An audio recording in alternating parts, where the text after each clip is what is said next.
Hello everyone! Today we are going to make a magic flower. For this activity we need 2 pieces of toilet paper, markers, a small glass of water, a cotton swab, a small rubber band, and a pair of scissors. First, take your toilet paper, fold it in half, fold it again, and fold one more time. Now you have a small strip. Take your scissors and make a round shape on one side. Now open it. You have flower petals. Take your markers. Color the middle of each part with different colors. Make small lines with your markers.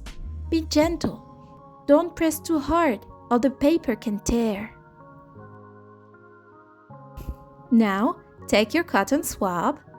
Put it on the first petal of the flower and gently bring all the paper around it to make a flower. Ask an adult if you need help. Use the rubber band to hold your flower.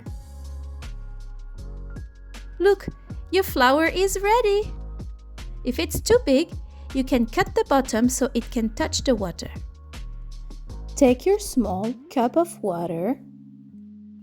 Place your flower on top and watch. The colors go up like magic. That's beautiful. Well done, everyone.